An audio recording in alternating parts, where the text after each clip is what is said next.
Daxili İşlər Nazirliyi, Dövlət Təhlükəsizlik Xidməti, Dövlət Gömrük Komitəsi, Dövlət Sərhəd Xidməti. Adı çəkilən qurumların bir araya gəlmə səbəbi dövrümüzün bəlasına çevrilən ağ ölümlə, yəni narkotik maddələrlə mübarizədir.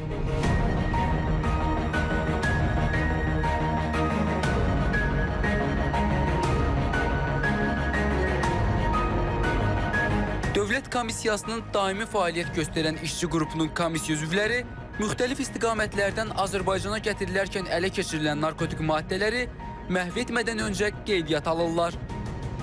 Tərəzinə baxırıq, möhrü yerində hal-hazırda qəbul etdiyimiz narkotik vasitələr məhkəmə hökmü tərəfindən müsadirə olunmuş və barəsində məhv etmə qərarı qəbul edilmiş maddi sübutlardır. Sərhəd xidməti tərəfindən bizə təhvil verilir və komissiya üzvləri tərəfindən tam olaraq onun təhvil götürülür və komissiyanın mütləq qərarı əsasında məhvə göndərilir.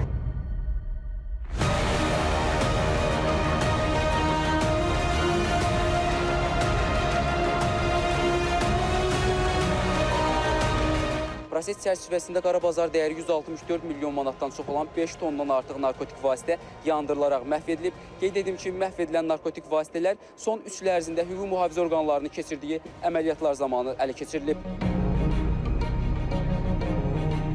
2397 məhkəmə hökmü ilə barəsində məhv etmə qərarı verilən narkotik vasitələrin sırasında isə demək olar ki, hamısı var. Heroin, kokain, marixuana, tiryək, həşiş, çətənə bitkisi və psixotrop maddələr. Müxtəlif növ narkotik vasitə, psixotrop maddə, həmçinin 8644 ədəd çətənə bitkisi məhv edilmişdir. Məhv edilən narkotik vasitələrin 1 ton 442 kiloqramını heroin, 2 ton 947 kiloqramı marixuana, 280 kiloqramını tiryək, 26 kiloqramını həşiş, 2 kiloqrama yaxın kokain, 396 kiloqramını psixotrop maddələr təşkil etmişdir. Ümumiyyətlə, bu günlər məhv olunan narkotik vasitələrin dəyəri 164 milyon manat təşkil edir. Qeyd edək ki, hüquq mühafizə orqanları bu ilin 4 ay ərzində narkotik maddələrlə mübarizə sahəsində 2992 fakt aşkar edib. Vurğun Mədətov, Səfər Nəzirov, İTV Xəbər.